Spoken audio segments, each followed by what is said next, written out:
Bagong. Nun. Aku lagi wangi cukup semene wae. Waduh.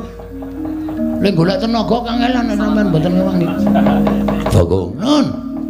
Sing maju dudu Kurawa meneh. Sapa? Kowe Prabu Mandura mongko nggawa Kyai Nenggala. Sumbar-sumbar yen Setyaki ngewangi Bagong, Kowe Prabu Mandura ngewangi Kurawa. Saiki wis maju ning pabaratan nggawa Kyai Nenggala. Sampeyan wedi? Ora wedi, ning aku wedi yen didukani Kowe Prabu Ndarawati. Aku engko sing ngomong. Tenang to. Iki ana MC-ne. Rasa kuwatir, aku engko sing ngomong Prabu Kresna. Nek Prabu Kresna pancen arep nyalahke karo sampean. Sampean bener. Sampean iku mbelani kalih kula.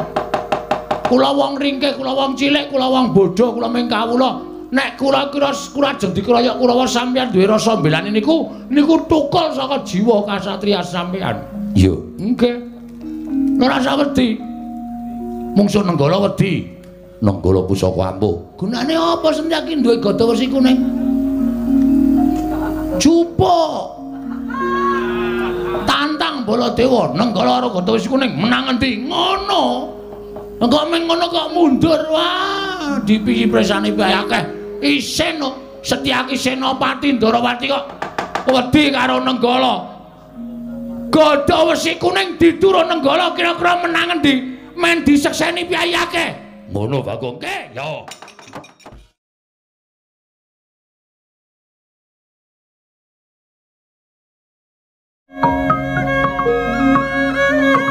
Ngacomaken astanira kalih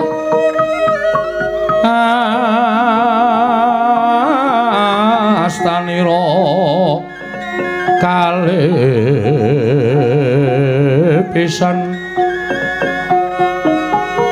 yen ngandika magawe Pranta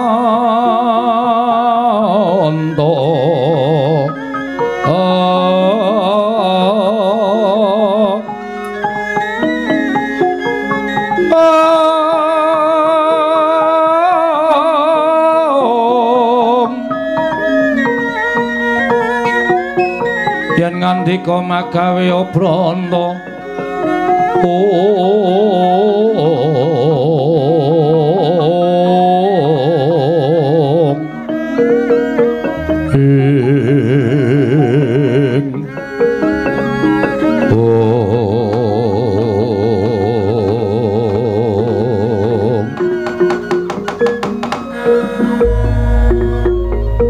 Koko Prabu dereng ngantos purna anggen kula nampi pangandhanipun Bapa Penemban Durna menika boten san pangling ingkang sowan Panakawan Pandhawa. Lho la iya, la iki kok malah Bagong karo Garing ting gruduk sowan ning Ndarawati iki wigati napa?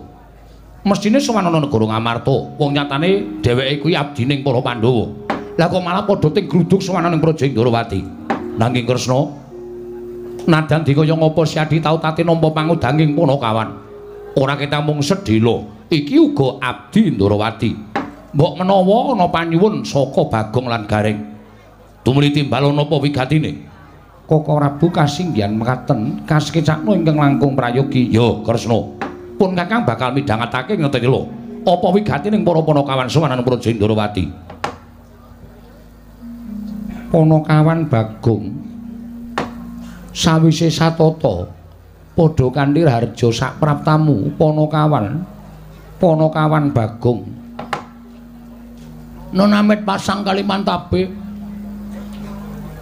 tinebena ing ladune Demawaing Tawang Towang sinuwun kemareng kula ngaturaken sembah sumungkeming pangabekti kula kunjuk sandha pepodo paduka Gusti kula ingkang sinuwun Pusang Prabu Sri Bathara Kresna.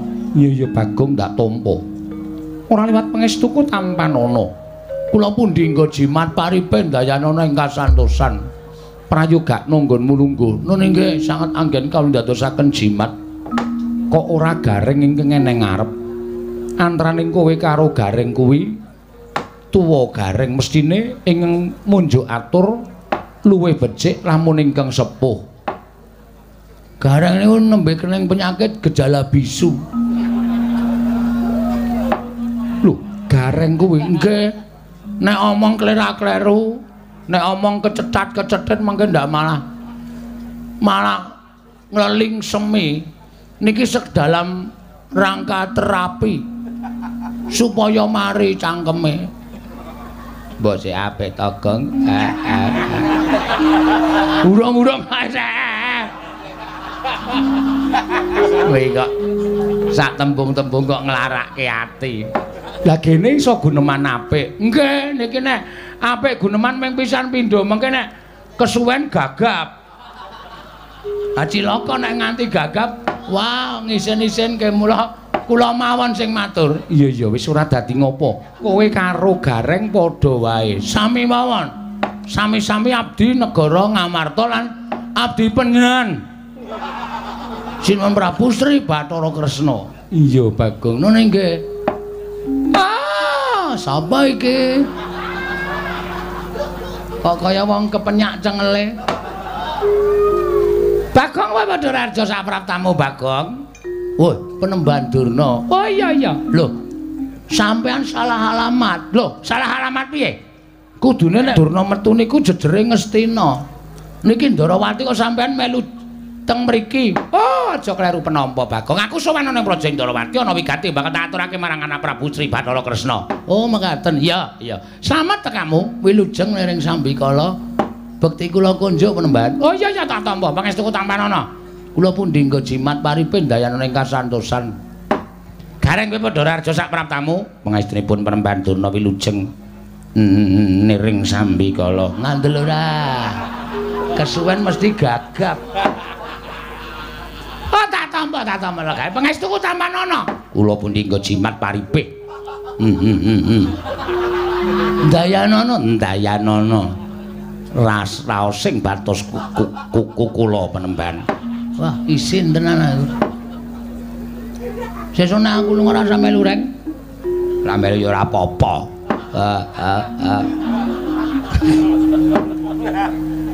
Bagong Padhararja sapraptamu. Pangestunipun Sinuwun Prabu Mandura wilujeng bekti kula konja Sinuwun. Yo tak tampa pangestuku tampanana. Kula pun dinggo jimat paripin dayanana ing kasantosan. Gareng Padhararja sapraptamu. Pangestunipun Sinuwun Prabu Mandura wilujeng niring Sambikala kepareng kula ngaturaken semut cengelmu kuwi sembah pangabekti kula kunjuk. Ya tak tampa. Ya ditambake Gareng. Nggih. Kuwi Panakawan wigati nek wanci gegojekan mengko nek kowe kaya ngono kuwi omongane ndak ora cetha ditampa dening para pamirsa. Nggih ngestaken dawuh. Ampun kuwatis mengki kula bakal panu cengelmu pados tamba. Bagong Padhararja sapraptamu. Panjenenganipun Ndara Sencaki wilujeng bekti kula kunjuk. Yo, prayogakna Bagong. Nun nggih. Gareng Padhararja wilujeng Ndara Sencaki. Sik, sareh sik, dileti rada-rada bekti kula kunjuk. Nah, ngono. Aja langsungan ndak gagap. Yo Gareng prayogakna. Nun inggih sendika. Rada ado-ado ngono kok ndak gagap. Panakawan Bagong Padhararja sapraptamu. Pate Udawa wilujeng Ndarawati. Bekti kula kunjung nggih Ndarawati. Ya Bagong, pangestuku tampanana. Kula pun dinggo jimat paripin dayanana ing kasantosan. Gareng slamet tekamu. Pangestunipun Ndarawati wilujeng. Suwi ora dolan ning Widara Kandhang. Wong ke wis sawetara wektu kula mboten dolan teng Widara Kandhang. Kaya kenal apa to? Kenapa dengkulmu melacar ya? Ora ngece ta, Gang? Gareng sing nrimo atine Bagong aja sok nglarani karo kakane. Pangestunipun mboten.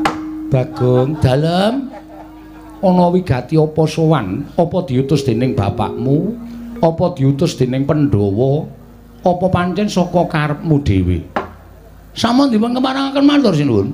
Iya wis tak keparangake. Matur sembah nuwun. Nek wonten lepat atur kula Diagung Pangaksami kepareng ngaturaken lebah Siti Sekul. Kleruwe kok mempeng. Apa ora biasane tebah kok lebah. Lebah ngentu bathukmu ki apa? Ya ora nesu. Aku kan wis sama. Rasa omong. Sesuk tak setelikake cangkeme. Nangis meneh. Anggerane kok tebas itu sekol binung teling ron kelapa. Apuran tambah bila wonten lepat kula nggih kula munjat kersa paduka Sang Nata Prabu Sri Bathara Kresna. Jernyatanipun kula menika namung kawula alit. Jernyatanipun kula menika namung piantun ngandhap papanipun. Iya. Mila kiranging tata krami, kiranging unggah-ungguh kula nyuwun sumunturing samudra pangaksami. Wong dheweke iki ora petha matur kok unek-unekke kakangne. Sapa sing ngrenengi? Lho. Baladewa dunekke sapa ngrenengi? Iya Bagong ora dadi ngopo. Mara gage matura, apa saka karepmu dhewe? Mboten. Apa diutus para Pandhawa? Mboten. Apa diutus bapakmu? Mboten. Lah terus diutus sapa? Mboten. Diutus sapa? Ngapunten kula niku ngantuk e. Lho. Ora kena ngantuk. Diampet Bagong. Mekaten inggih. Mboten diutus bapak, mboten diutus para Pandhawa, mboten diutus Ndara Janaka, mboten diutus sapa meneh ya? Para Pandhawa. Nanging sowan kula menika diutus dening Kang Mas kula. Lho. Kang Masku sapa? Kang Mas kula inggih menika Kakak Petruk. Kakak Petruk iki sapa? Petruk kantong bolong. Mung ditambahi kakake kok bingung. Petruk kantong bolong. Sinuwun ngaturaken duta penglawung sinuwun. Lho, duta kongkonan penglawung Rajapati. Sapa tekaning pati? Weh, mboten, Ding. Basa sastra angel tenan. Ngaturaken gedrawasan. Bilih sampun wonten tigang candra menika, Petruk menika sakit sinuwun. Kosike. Urung-urung iki dramane kosike aja kesusu. Petruk menika sakit. Lho.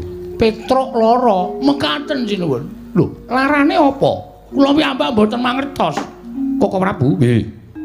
Petruk sakit. Lho, Petruk lara, Bagong. Nggih, sinuwun. Lara apa? Lah kok dadi kowe adine, gareng kakane ora mresake karo Petruk iki piye? Goleke tombo, kowe dulurmu. Kok malah do meneng kowe iki? Wah, wis.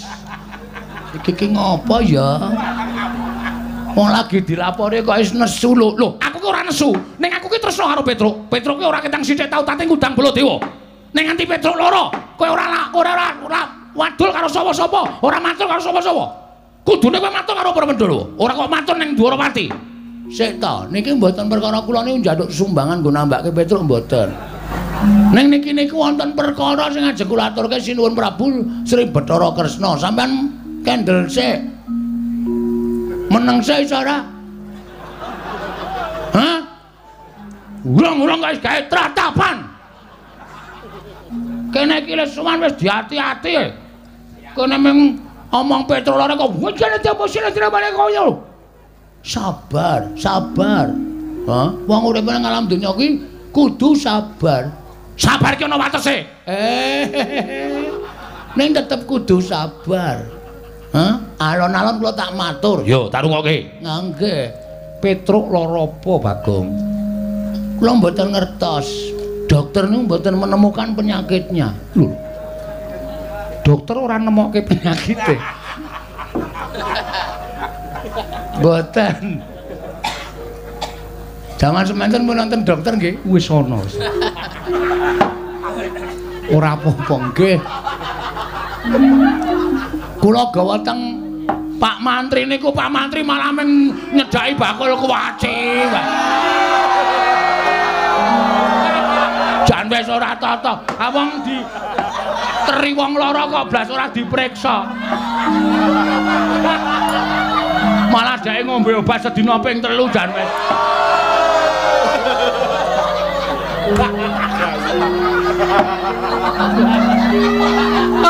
Ora wae.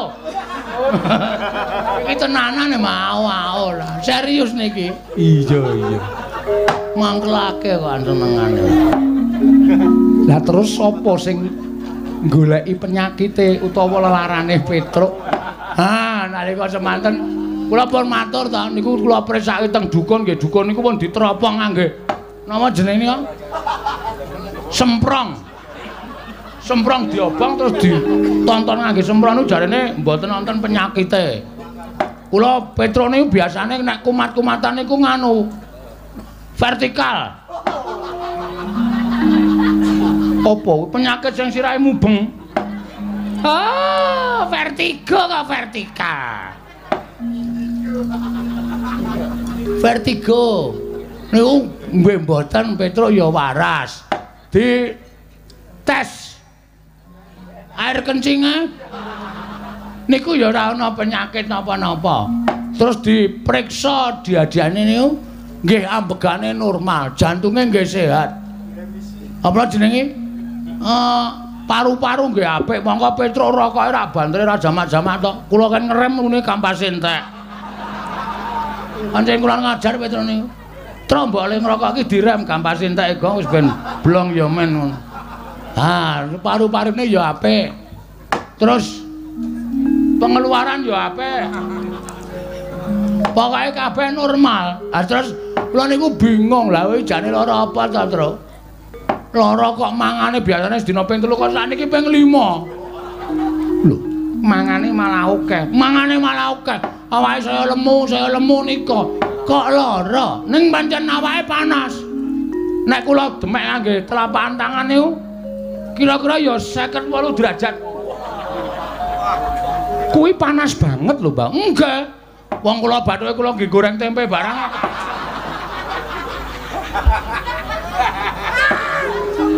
Ngono to nggih. Panas tenan. Bathuke kula demek niku panas terus kula kaileng klenthek wer-wer terus kula dalahi tempe pletik-pletik lho to. Bathukmu iso kaya wajan. Iya.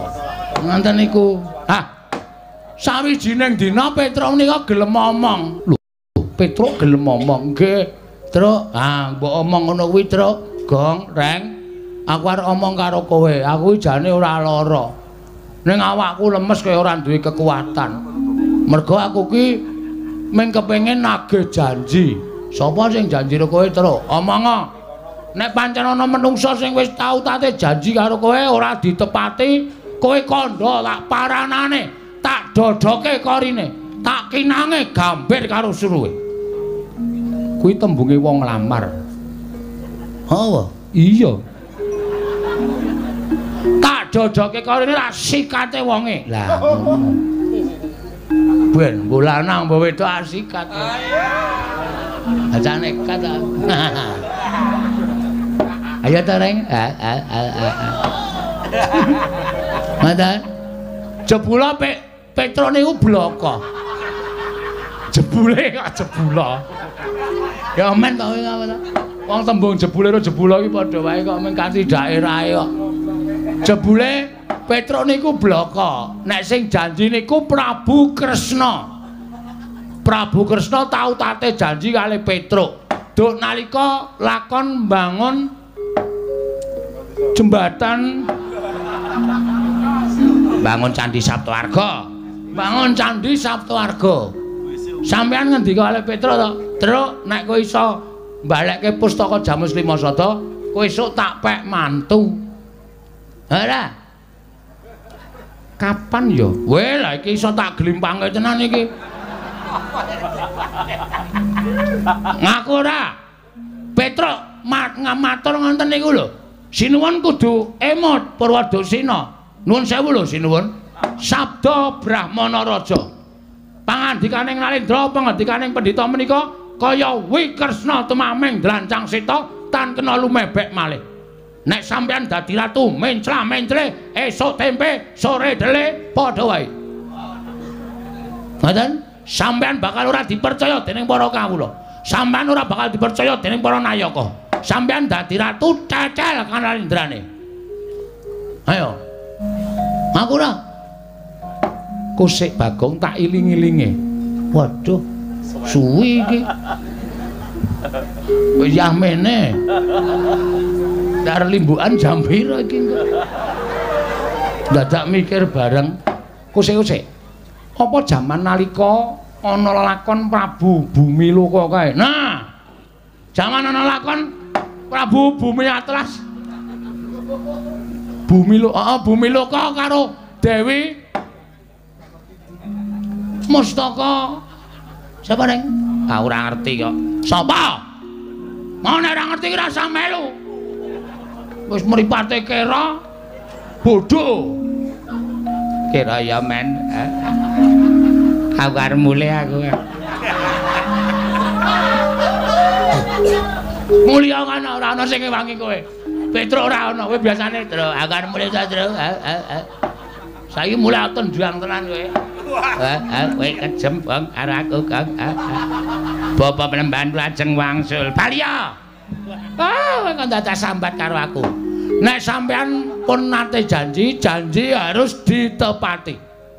Ngibarate men saramano Oscaripano. Kuwi apa? Kula dhewe ya ora ngerti. Wong kula meh ngawur kok. Panjenengan kudu nepati. Monggo saniki kondhang ing jagat, kondhang Kabiyawara menawi Prabu Kresna kagungan putra inggih menika wanita ingkang nedeng dungkap dewasa. Namanipun Dewi Grontol. Grontol sapa? Lah sapa jenenge? Prantawati. Prantawati. Lah niku sing digayuh kalih Petruk Kanthong Bolong. Nek jane kula ya ora setuju. Petruk kok dadi mantune Prabu Kresna. Ah saya gleleng tenan Petruk. Wong Petruk iki kerewe glelenge ra jamak-jamak kok. Apa meneh nek dadi mantune ratu. Wah, wis ngeplaki sirah kula saben dina. Wis kono. Wong jaluke rokok ngarep warung ngarep kae. Monggo-monggo sing mbayar nggih kula ora urung. Iya, nggih. Ning gandeng bangane Petruk iku mati merga lara ora keturutan sediane nggih. Alung panjenengan kula aturi nepati janji. Kula aturi nepati pangandikanipun Sinung Prabu Sri Bathara Kresna. Nek sampeyan ora kepareng netepi ing pangandika nuwun pangapunten kula wis dipasrahi Purbawasesa karo Petruk Kanthong Bolong. Gong sisan gawe. Nek kowe labuh aku ya labuh tenan, Gong. Aja ming setengah-setengah. Nek perlu mati diwujuti. Oke, Tru. Wong urip ki mung do antri mati kok. Karepmu piye saiki? Nek Prabu Kresna ngoncati le janji, ora ngaku tau tate janji, amuken negara Ndarawati. Oh, siap. Mula nek sampean ora ngakoni nautate sumpah kalih Petruk, dinten mangke kula aturi sedya jagang sing jero. Beteng sing kandel. Ndarawati kula buyuki bathange gareng. Aku ngapa ta, Gang? Aku kira ngapa-ngapa karta buyuki. Kula buyuki bathang sayuta. Kula ora wedi musuh Ndarawati. Bangane kelangan Petruk, luwung Bagong mati teneng Ndarawati, kula lakoni leganing atiku.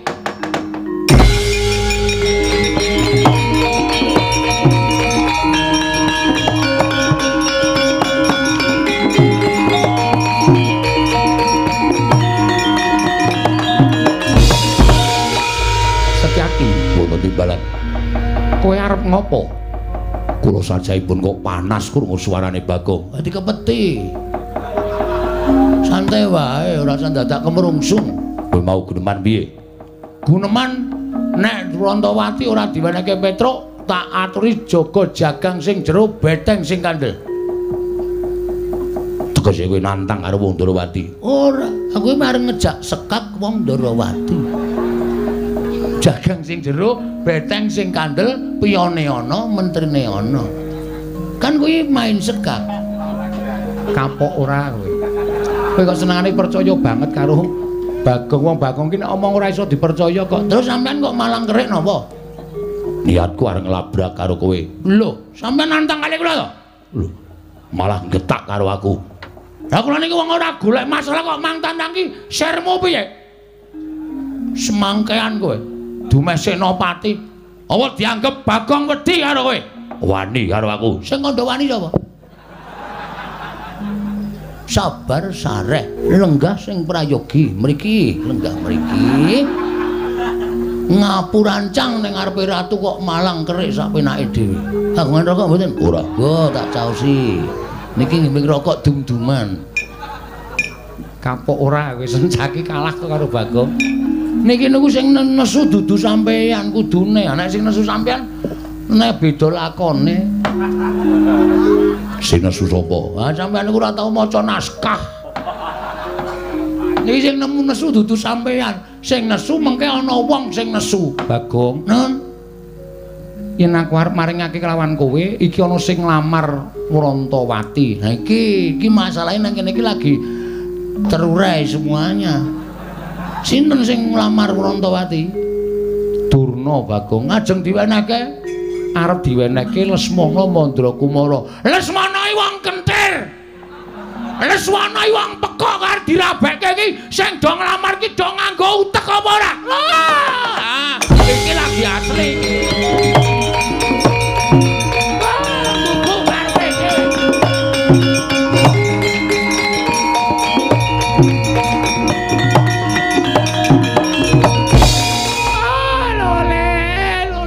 Walu gimbal manyar-manyar. Joneng dungkul wana dadi alas-alas dadi wana. Bagong, weh berkencang Pak Papong. Kali codhe sapa sing gawe? Wong edan ngene Bathara Antarada barang dinggo. Kene nganggo istilah aku nek ora nganggo istilah ya rugi ya. Ngopo Begawan Durna? Kowe muni piye? Kresna aduh sorry sinuwun. Lesmana wong kentir. Lesmana wong edan. Lho, kowe kok iso ngarani Lesmana kentir ki sababe apa? Heeh, ora. Aku wis apal karo Lesmana wis suwe. Aku wis tepung karo anak Ngastina. Nek anak Ngastina kuwi pancen Ratu Ngastina mung duwe anak siji, ning nuwun sewu, anake rada ngene. Anake rada petuk, anake rada kentir. Mula nek Sinuwun Darawati ngrabekke Lesmana karo Wrantawati iki Sinuwun Darawati bakal tegel nampa kesengsarane anak, bakal tegel nyumurupi kasengsaraning anak. Mula nek Sinuwun Darawati maringake Wrantawati, aku ora ikhlas. Aku ora ikhlas. Ora ikhlase Bagong. Merga aku bakal kelangan kakangku ya kuwi Mas Petro. Nek nganti ora kelakon dawuh karo Wrantawati, Petro bakal lara. Nek Petro lara, gedene tekaning pati, aku kelangan. Nek ngono nang kene padha-padha ngalape Wrantawati. Saiki ngene wae. Digawe sayembara. Sayembara apa? Sapa sing iso ngalahke Begawan Durna? Bayangan Wrantawati. Dadi iki. Wis gayeng iki. Siap, Reng. Oke. Ora nangis ta kowe? Ora. Aku mungsuh Durna, kowe mungsuh Baladewa.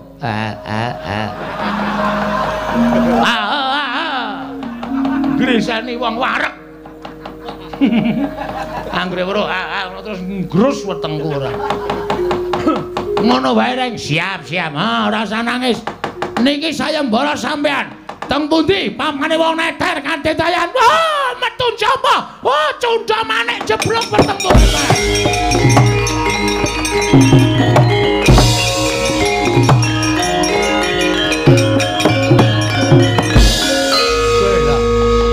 Iki kok ora nesu iki. Kepiye aku Durna wis dadi, Reng, ayo Reng. Digawe muntap, Reng.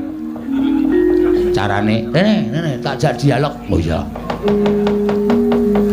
Iki sing arep nglamar Wrantawati iki wong loro, sapa wae? Durna karo Prabu Baladewa. Lho, Durna karo Prabu Baladewa. Durna wis tak tantang.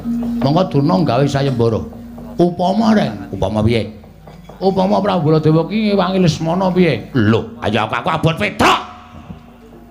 Terus ayo. Terbuat dari kayu? Bukan. Ada rodanya? Bukan. Ditarik kuda. Udah. Ada pengemudinya. Udah. Iki kok malah bedekan iki piye to iki? Iya goblok banget to iki. Maksudmu kok kita kon nesu kok malah ada kudanya nyleprak bathumu iki piye? Ayo radong kok ya. Ora ngerti kok ya. Sing arep nglamar ki wong loro. Siji Durna, loro Prabu Baladewa. Reng, apa? Aku wis musuh Durna nek Prabu Baladewa melu nesu piye? Wah, Ratu Mandura ki wedine mung karo aku le. Ratu Mandura ki ora wedi karo sapa-sapa ning wedine karo aku. Nek kowe musuh Begawan Durna, musuh para Sata Kurawa ora sadi. Nek kono Nata Mandura Prabu Baladewa melu, aku tandinge iblis lanat cangkepe sapa kowe muni kaya ngono.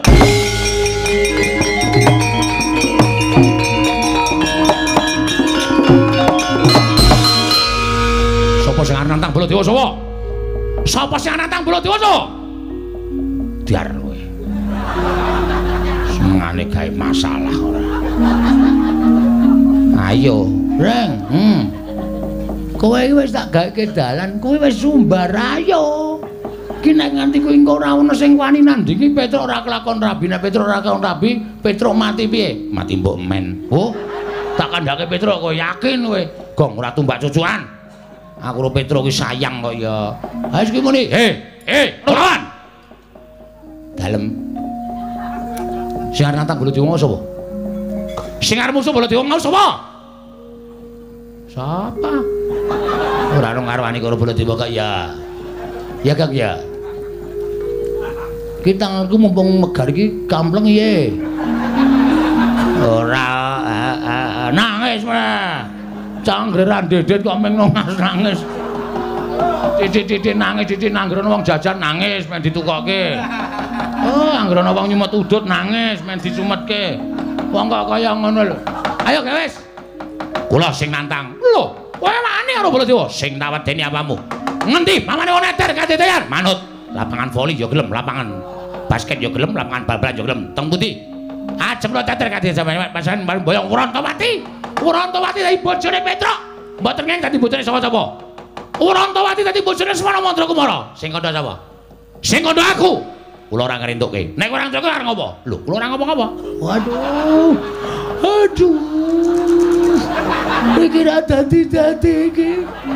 Waduh, aku kok ya melu bunek to, Bagong. Kok sampean mboten sak mikir. Iki tak pikire mawon. Kula sing metung perkara niki. Wani ngono metu njaba. Ah, metu njaba. Lho, ngopo ning njaba? Aduh, piye kuwi? Piye? Ora dadi meneh to. Mengkono ya ora paham kok kuwi. Tajak metu njaba ora gelem, nek metu jero nek ayo ta. Nek nganti ana apa-apa sapa sing tanggung jawab? Oh ya iye. Oh ya klembak-klembike kok. Ah, padake ora. Pokoke Wurantawati raup ora anu kok raup. Rabi karo Petruk. Karo Lesmana, karo Petruk, karo Lesmana. Nek kowe ngayal kok tak glandang metu. Ayo tandinge nolok gareng-gareng. Wah, latar.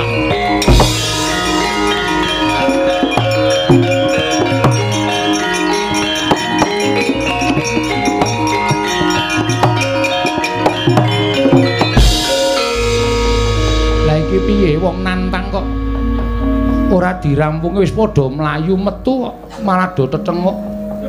Ha ya alon-alon metu kok dipeksa. Ya Reng, ayo. Aku ya alon-alon. Wis ben. Aku metu karemu ora karemu. Manut karo kahanan pokoke. Wis kono padha budalana ningke ngestaken dawuh. Ning aja gawe kapitunaning para kawula ya Bagong ngestaken dawuh nala garing 10 aja gawe kapitunaning para kawula ngestaken dawuh Bagong nek Durna sing maju kowe ora usah melu-melu jotosane. Oh siap. Wah entuk jago siji meneh Reng. Setyaki wonten dawuh kowe iki ngopo? Kowe iki ra entuk melu-melu kowe iki rombongane sapa? Piye rombongan Jawi. Lah kok melu jotosi karo Durna ki sirmu piye? Sengit. Ora seneng. Engko nek nganti Kurawa ngerti, Kurawa mbelani Durna, kula ora wedi kurubut Kulawa. Yen Koko Prabu Baladewa prisa, kowe didukani Koko Prabu Baladewa. Nek pancen kudu ngono, kula ora wedi karo Koko Prabu Baladewa. Pancen kuwi ngayal kok. Wis sakarepmu arep wangi Bagong sakarepmu ora sakarepmu. Ngewangi no. Wah. Neng, apa ngaso iki awake dhewe. Meng paitan swara iki. Ha iya. Sing temandang Ndara Sencaki. Lho. Ayo ora iso. Aku kehilangan nama. Nek nganti Ndara Sencaki omong Prabu Baladewa, piyai sing padha mresani iki do ngenteni mengko. Jam-jam setengah 1, jam 1 engko do ngenteni gareng nek musuh Baladewa iki kahanane kepiye. Ngono. Iki mbubarke apa ya? Struktur. Ya wis ning ngono aku ora sida ngewangi. Wah, cangkemmu elek kok, Neng. Iki nek ora sida ngewangi awak dhewe iki nyambut gawe sing tenanan. Ponokawan do metu wis do metu ayo do metu. Wis do metu gak wis? Nggih, yo metu yo. Wis ra entuk rembugan nang jero. Reng ayo metu. Iya ya. Nek ora tak gusahi ndak mengar do omong wae. Anggere muni do omong entuk sambutan kok senenge ra jamak-jamak. Nek ora entuk sambutan kringete dilewerane kok. Ngecewe. Iya. Neng iki saiki wis ora usah dadak golek sambutan. Aku metu wis viral. Wah. Sing kandha sapa? Oh, Prabu menika Nalindra kok gunemane kaya ning kampung. Aku ngruruti karo Bagong iki lho. Sampun, matur nuwun Simbol. Ya, sing ati-ati nggih. Oh, ya.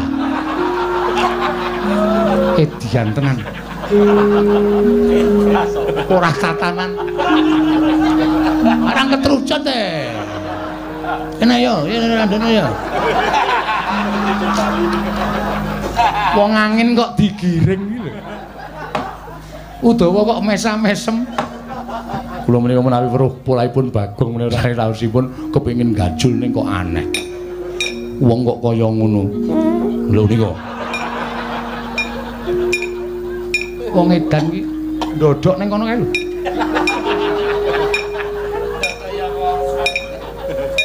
Setyaki wonten timbalan. Budana kang padha seba ingsun kundur ngedaton nggih ngestaken dawuh. Sayetine ingsun lagi bingung perkawis. Udawa tulung kae tendangan kon lunga kae.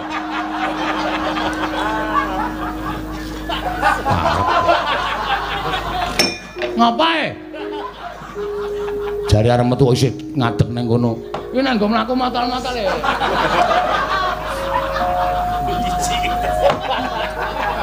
Budana kang padha sepa nggih ngestaken dawuh. Wonten ana paduka kala wau paring dawuh. Bilih paduka sajaipun nendheng Sunggawa. Pusaka Ndarawati oncat. Pusaka Ndarawati oncat. Iya. Senjata cakra ilang saka padokaning pusaka.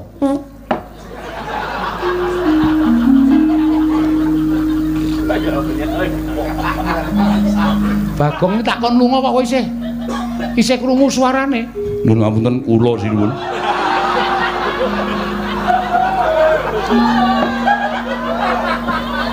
Udawa.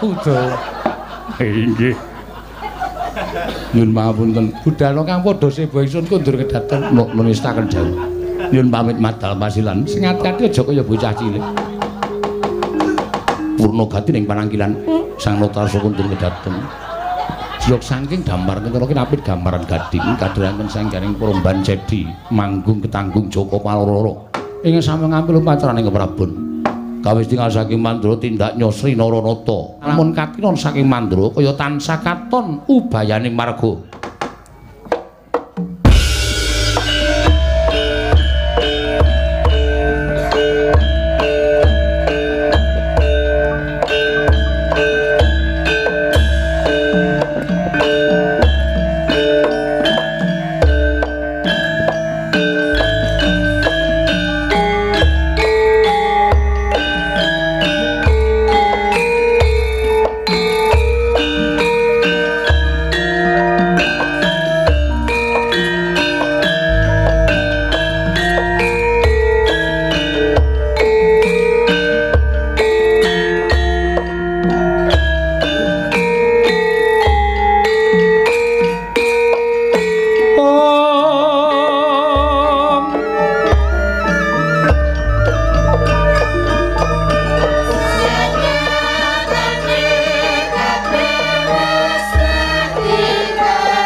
putra lamun kawekasan yeka wisanggeni maya Wisnu Pradenta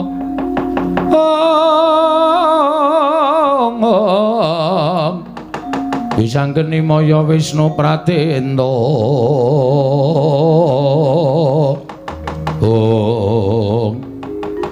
kriwikan dadi grojogan geguyon dadi tangisan le iki mesti bakal dadi perang gedhe merga kowe nantang Begawan Durna aku nantang karo Sinuwun Prabu Mandura wis rasa kuwatir mbangane awak dhewe kelangan Petruk ha iya awak dhewe luwung baya budidaya piye carane supaya iso mboyong Dewi Werantawati ha wis bener ning Kurawa wis mlaku baris rantak-rantak kosike iso uga Kurawa kae ngarep upacara ora baris kok ngarep upacara iki dinane ora Senin kok upacara sesuk-esuk ki Senin ha iya Pak Pethuke ya Reng hati-hati ya nganu wer ora kira kowe ngono aku duwe kok ya wis ngati-ati ya Gong pangestumu tak jaluk kowe wong tuwa ngasuh wae rasa melu-melu ya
lamun katututan lamun mangsa prawira digdaya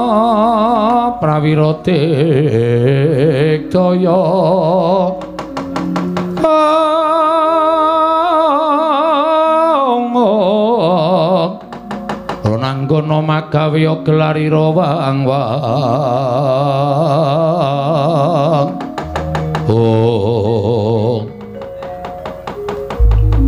Ndara Kartomarma. Iya, Bagong.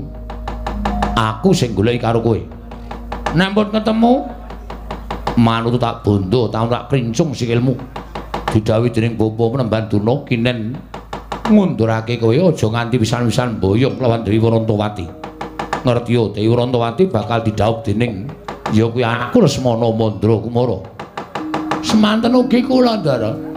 Nek nganti kula wangsul gagal mboyong Dewi Werantawati kula kelangan Petruk mula mbangane Petruk mati mongko Petruk menika rol-role Panakawat Petruk niku anake bapak nek Petruk mati bapak sedih nek bapak kula sedih wong sedih niku mesti kencokan penyakit nek bapak kula sedih kencokan penyakit bapak kula lara nek bapak wong lara niku kembange mati Petruk mati, bapak sedih, lara mati. Wah, ya iso tumpes kelor.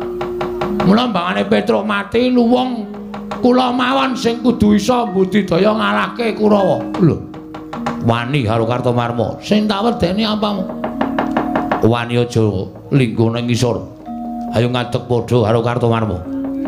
Nandhak yen pancen kowe sewani karo Kartomarma. Kula teng ngisor mawon. Sebab ya apa? Wis kula seneng teng isor. Pun kula teng mriki mawon. Wangkal karo Kartomarma candhak. Siramu tak jebleske lemah, pecah dadi loro. Weh, wonge akeh kok mung dadi loro. Deke pirang-pirang men adil. Wah, kowe iki geneman cara apa? Cara wong. Kene marganing patimu pangga tak ayoni Ndara Kartomarma.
bagiku rek tak suwuk.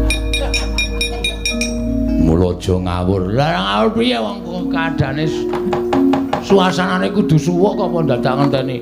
Anane rebo ducung lu mayu mungkur. Bagong kowe tak tulungi. Nggih, matur sembah nuwun nggih, Den. Padha-padha. Kok sampean peduli kali kula? Sing sae niku sampean peduli kali bencana mboten kali kula. Bagong, nun, aku ra mentolo yen to kowe diajar para Sata Kurawa. Iki mau kowe dikapakke karo Kartomarma. Rekae nggih kaya arwani ning jebana pancen kula niku wong kalahan. Diantem, banting, duncalke kula wis matek iki. Nek nganti tiba teng aspalan mesti babak bundas kula.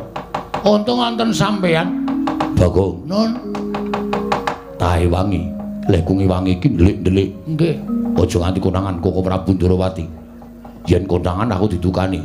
Pun mangkene wonten dukane Sinuwun Ndrawati aku sing tanggung jawab. Kowe wani karo Sinuwun Ndrawati. Mboten perkara wani, mengke kula sing ngomongan. Kula nek alasan niku pinter. Meniku tagih utang bola-bali wae iso alasan kok. Pamane ming matur Sinuwun Prabu Sri Bathara Kresna. Yen ngono-ngono aku didukani, kowe sing alasan. Siap. Kula sing maju. Ya, Bagong, nggih. Ki mak pletok kontrole sing kene ana sing rusak iki. Iki lho. Ada kandhani ngeyel. Malah nyekekek ngeguyu aku.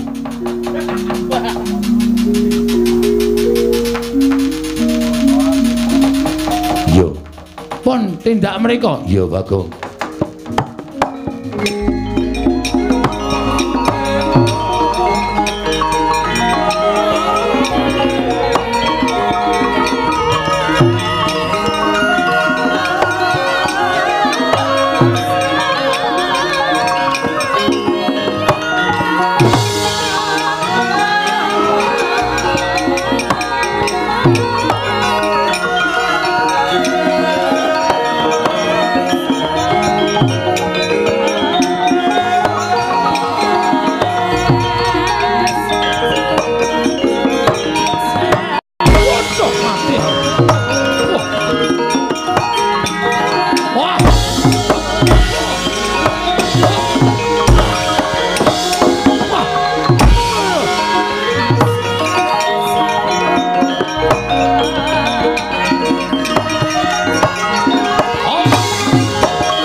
Penemban.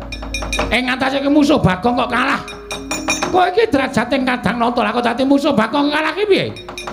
Mboten Bagong yang majeng. Lho sapa? Setyaki. Setyaki? Iya, kasinggihan. Setyaki ngamuk punggung. Sajaipun Setyaki mboten mentala nyumurupi Bagong dipun kroyok dening para sata Kurawa. Dumunten piyambakipun tumandang karya Kurawa bubar mawut mboten kanten-kantenan. Lah kok dadi Setyaki melu-melu ngewang karo Bagong iki kepiye? Wong Darawati iki ngerti adil apa ora? Padha-padha mboyong Dewi Wrantawati lah kok Setyaki ngewang karo si Bagong iki karepe kepiye? Kula semanggaken Bu Penemban. Kula semanggaken. Nyatanipun Setyaki ingkang ngamuk. Surtayu? Inggih. Kaya diamuk Setyaki. Sami mawon kaliyan pun Kartowarma. Kula dipun amuk kaliyan pun Setyaki. Kula semanggaken. Tur sasana kok maju dhisik. Ha iki lekae yo mendang paripurna. Ndang rampung lho iso ngrangket Bagong jebulane yo. Bagong diwangi Setyaki. Cah cilik nek tumandang jeblas-jebles. Kula semanggaken Bapak Penemban. Kula semanggaken kula mboten iso mungsuh Bagong mergono pepalange Setyaki. Oh, gugu karepe dhewe panes-paning jajalan. Ya, nadyan kowe dewangi Setyaki apa kira-kira Setyaki wani nandhi kridaning Nalendra Mandura.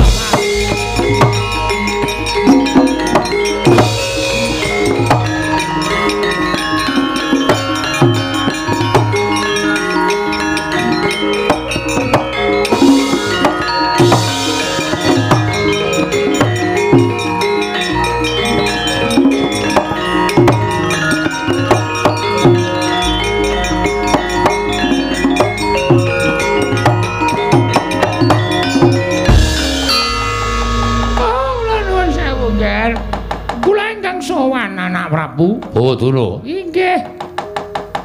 Sampeyan kok mundur niku pripun? Oh, inggih kula ingkang badhe muncatos paduka anak Prabu Baladewa. Jebul pinanggipun tiyang Darawati menika mboten adil. Lho, mboten adil kados pundi? Nyatanipun Kurawa majeng badhe nyepeng dhateng pun Bagong. Bubar sanganing para sata Kurawa bubar mawut. Nungsung puyang numbuk bentus. Mboten wantun kalian Bagong. Lho, ing atase Kurawa kok kalah karo Bagong ini lho. Werdine priye niku? Jalanane napa?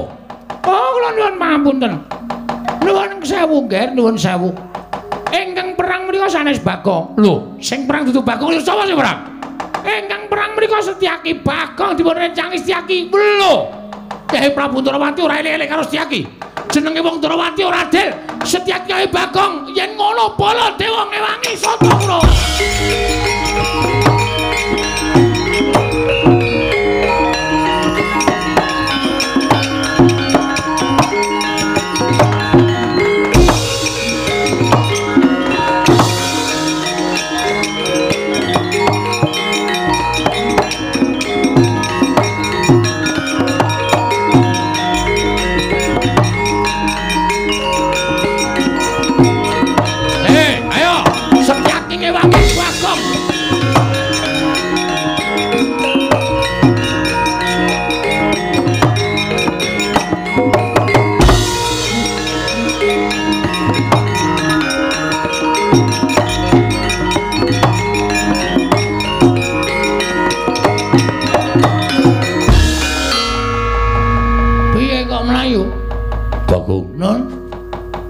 Wangi cukup semene wae. Waduh. Lek golek tenaga kangelan sampean mboten ngewangi.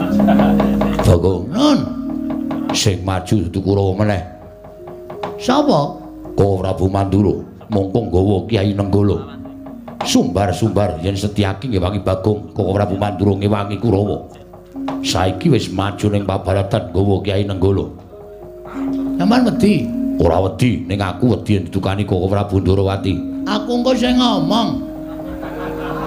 Tenang to. Iki ana MC-ne. Rasa kuwatir, maku engko sing ngomong Prabu Kresna, nek Prabu Kresna pancen arep nyalahke karo sampean. Sampean bener. Sampean niku mbelani kalih kula. Kula wong ringkih, kula wong cilik, kula wong bodho, kula mung kawula. Nek kula ajeng dikeroyok Kurawa sampean duwe rasa mbelani niku tukul saka jiwa kasatriya sampean. Iya. Nggih. Ora usah wedi. Mungsuh Nenggala wedi. Nenggala pusaka ampuh. Gunane apa Setyaki duwe gada wesi kuning?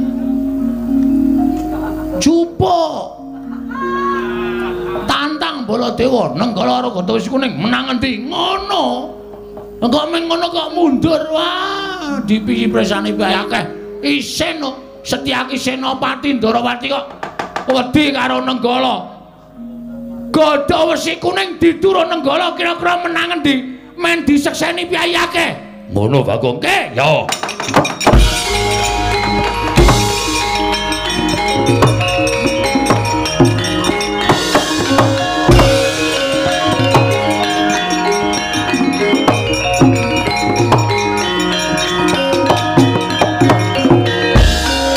Wis gayeng iki. Nek ngene iki aku kudu cepak-cepak mulih iki. Engko nek nganti aku didukani Sinuwun Ndarawati ra iso omong aku. Mongko kae gawa gada wesi kuning karo Nenggala. Wah, pecukan gada wesi kuning ditu karo Nenggala pusaka ampuh. Duer. Sinuwun Ndarawati clorot. Ana ngopo Setyaki? Reng, Ngapa? montore juga saka parkiran. Iya. Ayo mulih. Kae iki selah-selane angel. Mulai ya siap-siap mulai saiki le iso mangkat engko sore. Wah, kowe iki nggo kendaraan ya bosok. Oh, Tekan kono-kono. Ayo karang ki wong seneng-seneng kaya Gong ora. wis ayo. Iki mulih. Ora usah mulai. Iki ora tanggung jawab nek mulai. Ditonton sik Ndara Baladewa karo Ndara Setyaki le gelut piye menang sapa? Anak dhewe aja-aja nggawa gada wesi kuning. Ngono Sinuwun Ndarawati tekan kene ora masalah wis to. Sinuwun Ndarawati ki wong arif, wong bijaksana kali.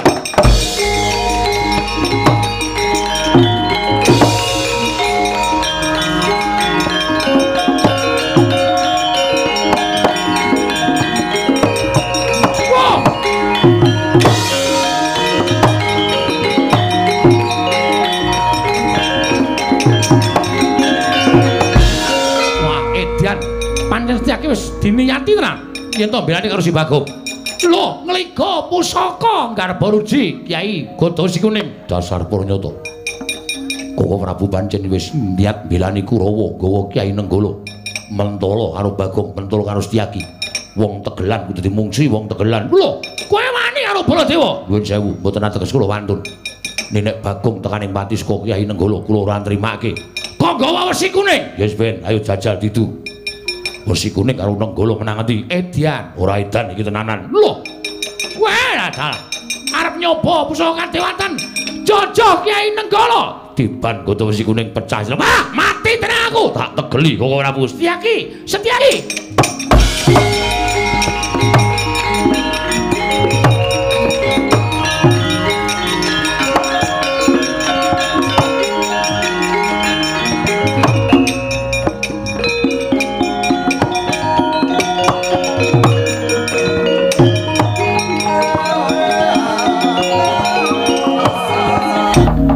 Mintonaken Dewi Kramanira kang kumitirane ngasta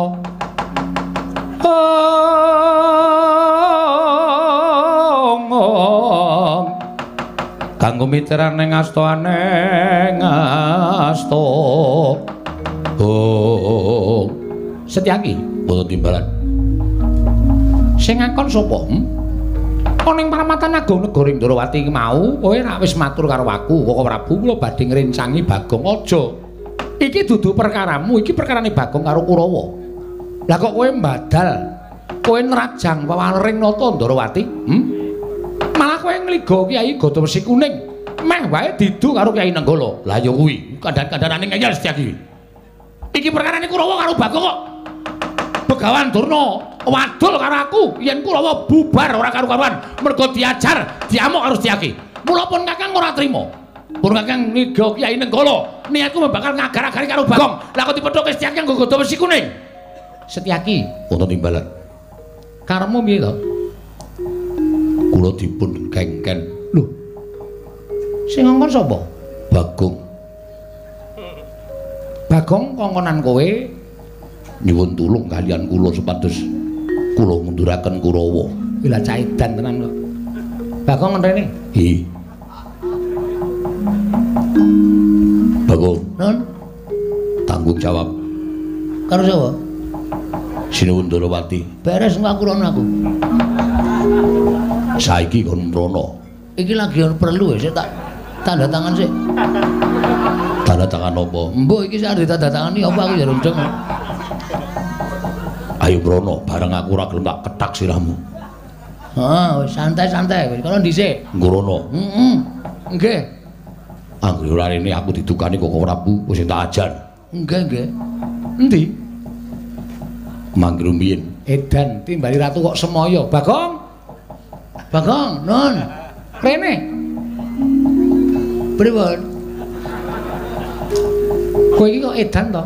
Lha sapa? Sing ngakon Setyaki ngajar Kurawa sapa? Mboten wonten. Aja edan. Kowe iki ngapa ta kowe iki? Kosike santai wae. Iki kok ki tlonjonge tekan kono. Ndak usah kuwatir. Kok muni mboten wonten? Awal kata-kata kudu ngono. Santai lho. Lah kok dadi Setyaki omong nek kowe sing ngakon. Ah, niki sejarahe ngeten kula critani. Ampun nesuriyen. Kula diajar Kartomarma. Iya. Candak Kartomarma duncalke le Kartomarma. Dislametke Ndara Setyaki. Ndara Setyaki nyelametke kula. Kula kontal kudune tiba teng aspal napa teng watu pecah sirah kula. Kali Ndara Setyaki disaut cek dindhuke alon-alon. Terus suwuk gamelane. Terus kula rangkulan karo Setyaki. Matur nuwun nggih, Den. Padha-padha ngoten. Kok sampean sayang kali kula? Aku ra ketang sithik tau tati tok gudang tok omong kok, Gong. Berarti sampean tresno kali kula, tresno. Nek kula lara, aku melu lara. Nek kula mati, aku layat. Ngoten niku. Sing muni ngono niki Ndara Setyaki. Nek kula dijotosi wong sampean weruh niku kira-kira ati sampean pripun? Aku ra mentala. Padahal kula dijotosi Kartomarma. Lenggah. Bagong tak aturi. Apa jeneng kuwi? Ngaso. Kurawa tak ajari. Ngoten niku sejarahe. Lah tegese Setyaki wonten dawuh. Kowe ora dikon Bagong. Gong mbok tanggung jawab. Iki engko tekan kono, santai wae to. Lagi tak rembug. Saniki kula tak takon karo sampean. Iya. Nek Setyaki duwe rasa welas kali kula kleru. Lho, ora wong Setyaki kuwi tau tate tok udang, tau tate tok mong ora ketemu sedina. Nah, terus nek Ndara Setyaki niku ngeman kali nyawa kula kleru. Ora. Nah, terus nek Ndara Setyaki niku ngewangi kula mongko kula dijotosi wong. Ya kuwi Kartomarma. Napa Setyaki kleru? Ora. Lah ya wis. Ora kleru kabeh kok sampean niku. Kuwi lah dalah edan iki. Ora edan iki asli. Matur nuwun Bagong. Padha-padha.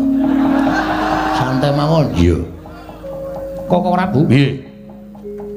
Kula nuwun sewu, kula ingkang nyunaken pangapura. Lho linggo ngapur to. Iki minggat to. Oh ya omong kok ya. Nuwun mapunten menawi Setyaki nggadahi krekat lan karekat kados mekaten menika. Namunipun ra inggih memper to Prabu.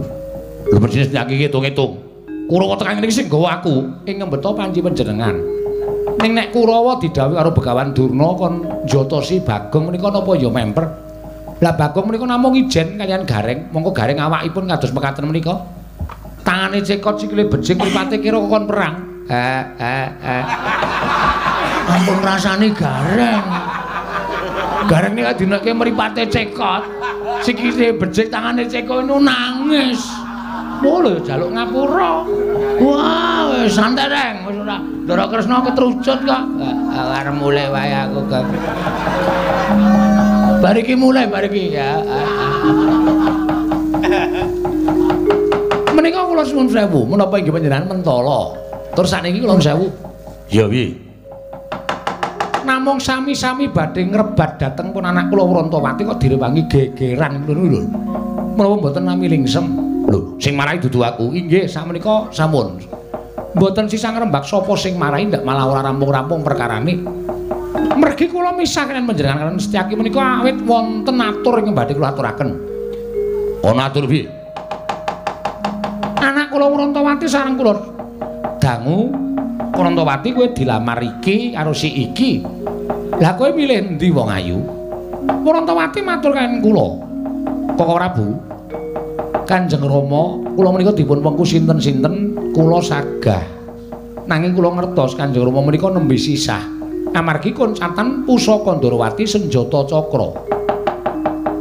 Mila sawenika ngaten mawon, Koko Prabu kundur wonten negari Ngastina, munjul sanipun Nyai Prabu Duryudana. Menawi Lesmana saged ngaturaken senjata cakra wonten negari Ndarawati, Wurantawati kula aturaken dhateng Lesmana Mandra Kumara njaluk pamit Yai.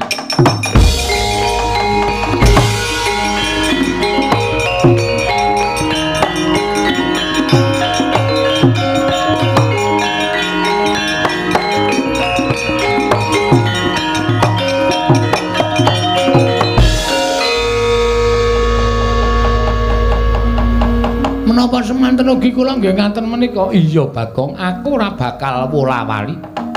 Wurantawati matur kaliyan aku Kanjeng Rama, yen to nyuwun pamit durung.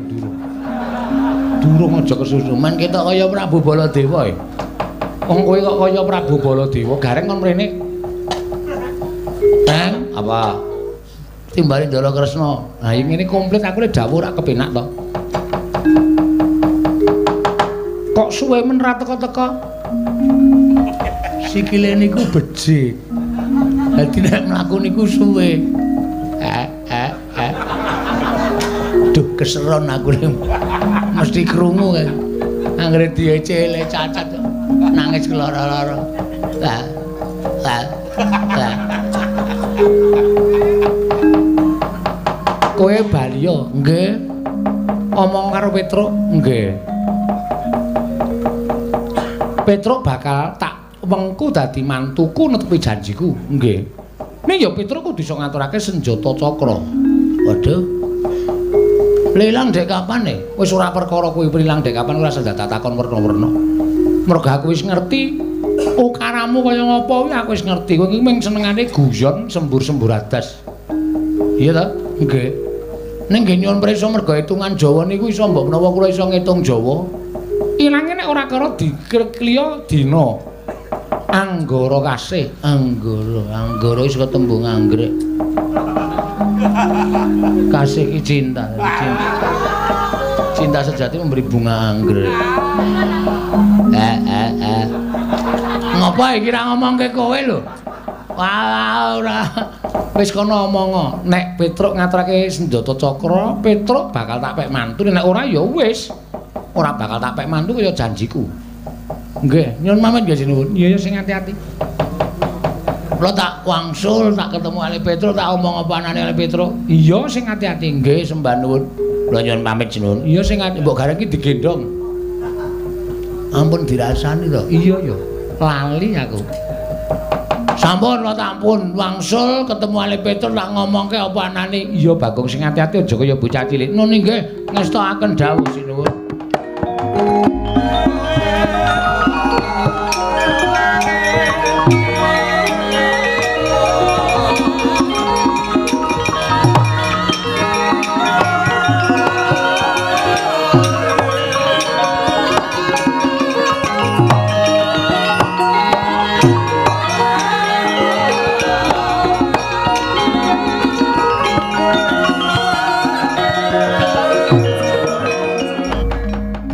Wis katon padha